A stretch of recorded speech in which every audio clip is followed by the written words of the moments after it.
Hi, I'm Blake Rayhans. And I'm Stacie Mallon. And you are listening to the Optimized AF podcast. We know life is hard. We're here to make it simple.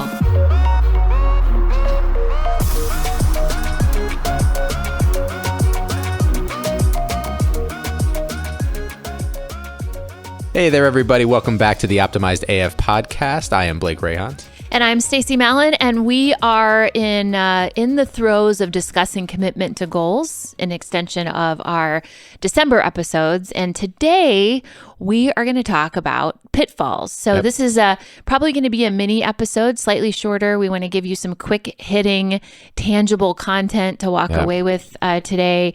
Because January for me is a little bit of a melee. It's a little hectic. So we're going to do a couple of small episodes to really reinforce some of the things that you can do to simplify how to navigate goals in the month of January. And as we all know, we all set goals in January, but most of us don't reach them. Yeah, a lot of times we don't accomplish the goals that we set. And there's pretty common reasons, I think, that why a lot of times those things happen. So what we wanted to do is give you those common pitfalls and some strategies on how you can either A, avoid them altogether, or B, plan and acknowledge that they're going to happen so that you can adjust and not allow it to completely derail the success of your goal. Yep. And goal setting. So we're starting at the beginning, which is probably a good sequence to start in. We talked about goal setting in December. So if you didn't listen to the December's episodes, I would say go back and listen to those last episodes of season 1. We did a 3-part series on goal setting, and some of the more resonant elements of and we talked about this in the first episode as well, is one thing for me is if I'm not strongly connected to the goal, then it's probably not going to happen. So if I don't have a true burning desire, and I mentioned this in the last episode, one goal that Blake and I have and one commitment that we have is to one another in continuing to evolve the podcast, continuing to commit to do the podcast, continuing not just to season 2, but beyond that. And if you really have a strong amount of purpose and you are tethered to that purpose, it does make making the commitment to that goal and achieving that goal, I think that's one of the more basic, but it's also one of the things that people don't really do very well. Yeah. The pitfall we're talking about, as it's wrapped up into this, is the pitfall of poor planning.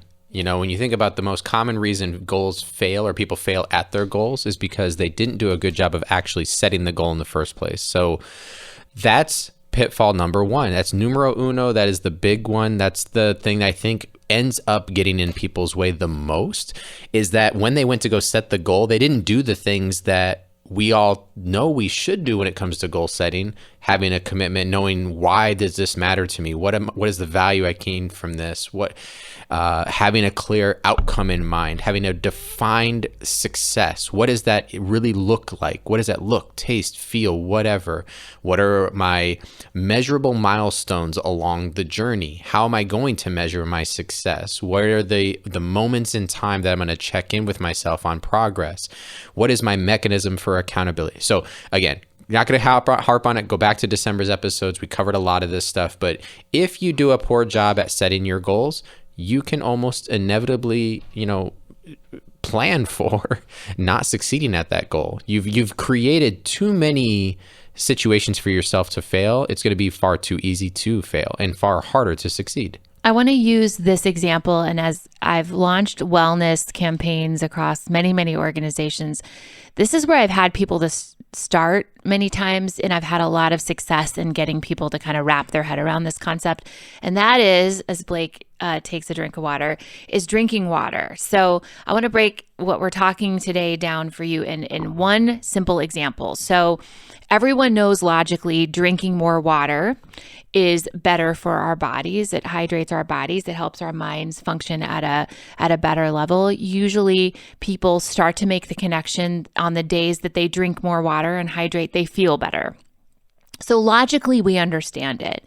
But one leap for people, the first leap for people is do it, commit to doing it for a week and really reflect on how you feel at the end of that week or at the end of every day. So connect that mind body feeling, define it. What is measurable? I'm going to drink 2 of these size bottles a day, this many liters, whatever your goal is. Someone on my team, Alex, carries around a giant jug and it has the markings on it. Like, you're doing well, you're doing great, awesome job.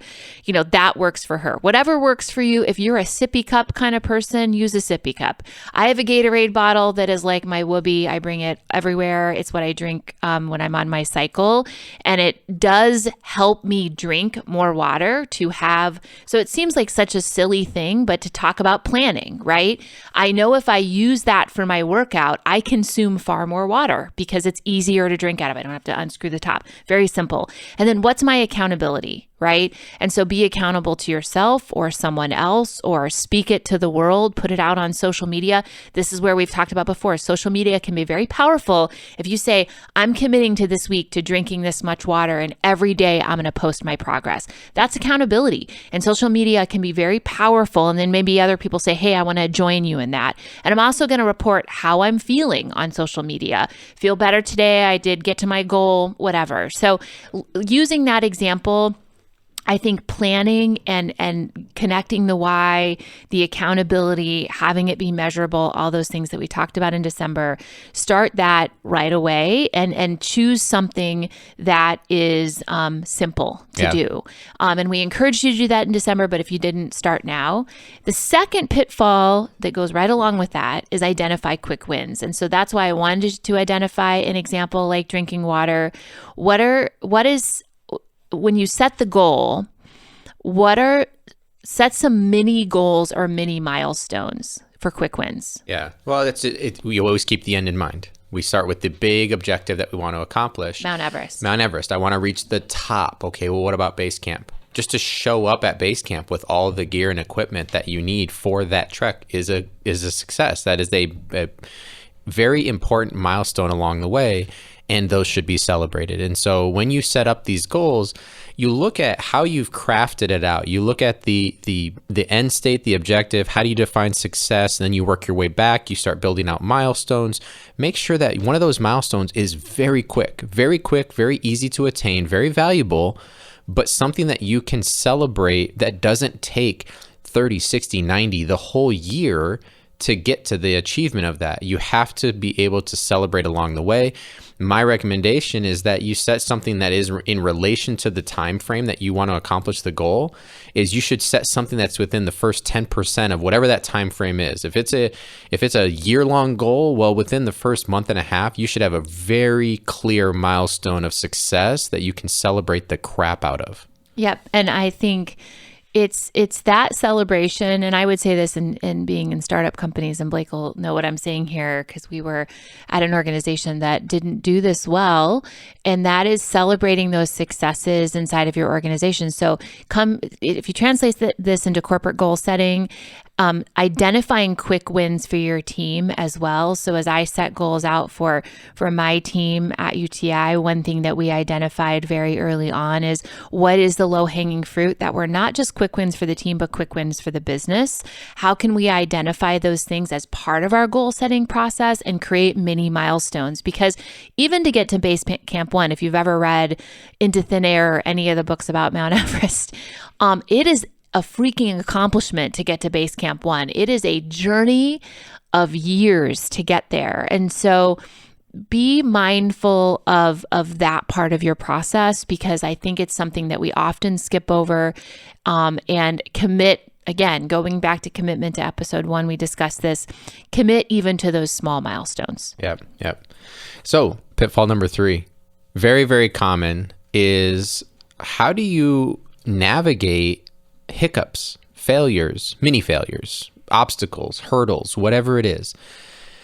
You think, we all hope for this perfect path towards achievement. The reality is, and hopefully everyone listening to this can relate and say that's absolutely not going to happen. You're not going to have this clearly marked path with just perfect guardrails and nothing gets in your way. It's just not going to happen. So if you know with certainty that you're going to face a challenge, how do you plan ahead for it and know how to navigate that? How do you know ahead of time, that accepting that those things are going to happen and that those are hurdles that you can plan to get over, that done up front, done before you even hit the green light and say go, that's very important. That's a very big pitfall that people get into, is they kind of don't acknowledge the fact that you're not going to be perfect in this journey. You have to acknowledge that you're not going to be perfect. You have to acknowledge that there are going to be challenges, and then you need to plan for those.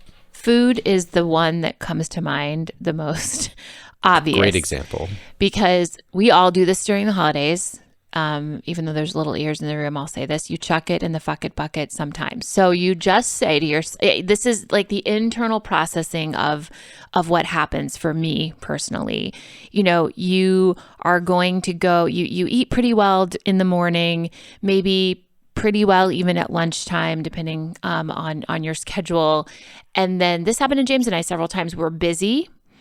We are out shopping and getting things done, or working and then having to jam something in the afternoon. We had several times we hadn't eaten anything at 4:00. Like, we do intermittent fasting, but we missed our 12 o'clock, and it was like, and then you're like, well, shit. So then you're just at the mercy of whatever you find, right?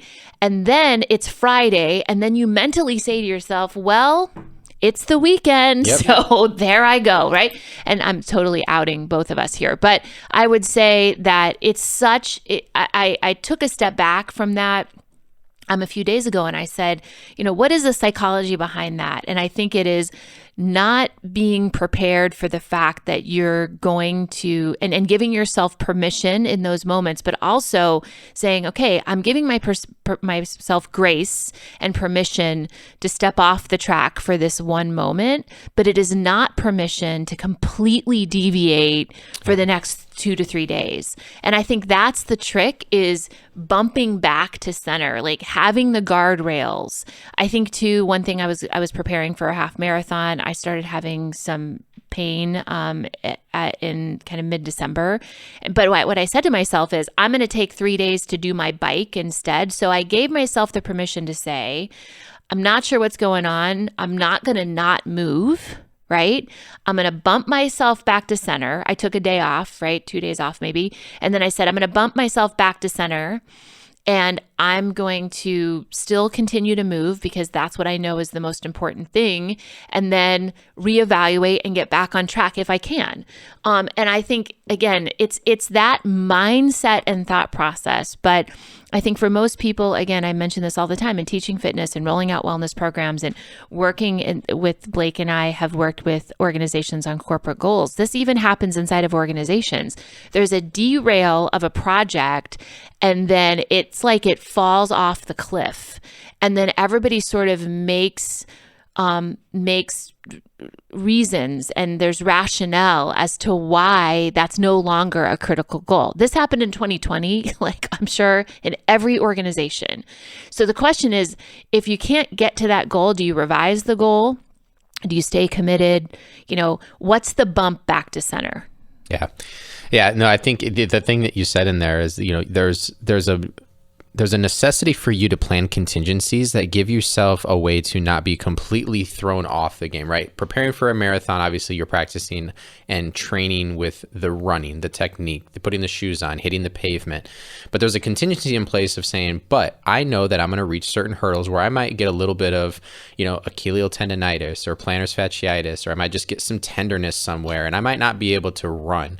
Well, my contingency is I've got the spin bike, and I've got these things that I know I'm not going to hit the part of my process that is going to reach my goal of, I'm going to go out and run X number of miles today, but I've got a contingency based on the hurdles and challenges that I face, and that's already set in place. That's the critical piece of this. When you're listening and saying, well, how does this apply to what you guys are talking about? What's the tactic that I need to put in place here? Is try to foresee what hurdle you're going to reach. What is the obstacle that is in, fairly good likelihood you might face?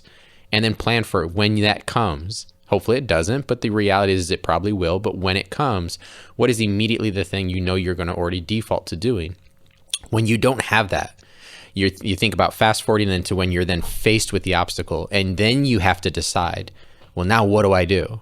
that's where people lose it. That's where you tend to then go, well, I don't have anything planned. Crap. Well, I'm just not going to do anything. Right. And one thing that I would say with physical motion is that a strategy that's worked for me over and over again is I have a 10-minute rule. So my 10-minute rule with physical motion is if I wake up in the morning and I feel like crap, like I'm having allergy issues, take your pick, right? I always say to myself, so this is my strategy for that is I'm going to do whatever I was supposed to do for 10 minutes. So and most of the time, most people would tell you if they do it for 10 minutes, they just finish, but if at 10 minutes I feel like worse or I'm still feeling, I give myself the permission to say, I'm just going to stop for the day. And I got in 10 minutes and I feel good about that. It's the same thing for my morning movement. This morning, I think I only got in 10 minutes, but I'm going later to a dance class. But I knew I needed to do some element of that. But I only got in 10 minutes, but I gave myself the permission. But I also had committed to 10 minutes. So I think that is also a plan for strategy. If you can create a micro goal, that is your fallback. That may create momentum towards your greater goal. Yeah, and don't approach it like it's a contingency prize either. Or right. It's I checked that box. So don't do it 5 days in a row, I guess is what we're saying, exactly, right? Exactly. So as a recap, again, some of the major pitfalls, some of the very common ones that people fall into in this episode, we're giving you just 3 quick ones. First and foremost, poor goal setting. Go back to the process, look at the components of your goal. Have you checked all the boxes of what makes a goal a great goal? How you structure it, the thought process into the planning behind it. Number 2, when you do that, make sure you give yourself a quick win, a milestone, something that you can celebrate as you achieve that. And that's going to be that, the analogy, the pebble at the top of the hill. And when you roll that, that's going to help you continue to pick up additional momentum as you march towards whatever the outcome is that you've put in front of yourself. Last one. Use the intelligence and the foresight and the planning that you have to look ahead as you go down this journey. What am I possibly going to face? What is the obstacle, the hurdle, etc.? And then put a plan in place. Think about it. Well, when that happens, what am I going to do? How am I going to do this? How am I going to navigate that mini failure that you might perceive that most commonly would make somebody just say, well, I'm not perfect in my process and therefore I need to give it all up altogether.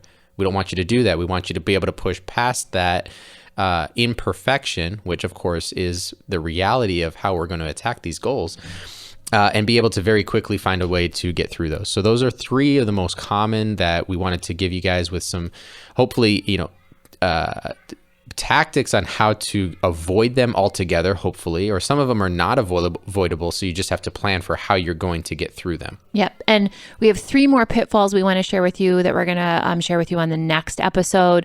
So stay tuned for that. Next Wednesday, we'll drop, as we always do, another Optimized AF episode, and we'll be sharing another quick 3 and then be inviting in for the next episode Dr. Jason Colbert to share with us on the mind-body connection and how you take the goal setting and then the pitfalls and how do you translate that into action and motion and really in progress. So looking forward to what's next in season 2 and looking forward to sharing more with all of you, but also looking forward to hearing from all of you. Please share with us how this is translating in your own life and what's working and what's not. And if you have questions, then definitely engage with us, whether it's on YouTube or Instagram or LinkedIn or wherever you consume our material. But so grateful for all of you in this new year of 2021. Optimized AF, there's nothing but optimism, I would say. It's kind of a cliche, but I'll say it anyway. We're very excited about 2021 and all of the opportunities that are in front of us. And what COVID created was a new, fresh look at everything that we thought was possible in our lives. So take that as a mindset shift for yourself. I know Blake and I have discussed that as well. And there's nothing but opportunity in front of us. Absolutely. Everybody, thank you again for listening, and we'll see you next week. Thanks, guys. Bye. Hey guys, thanks for listening to our show. You can find Blake and I on social media channels at Blake Greyhans and at Stacie Mallon. Be sure to follow Optimized AF on Instagram and rate and subscribe to this podcast on iTunes. See you next time.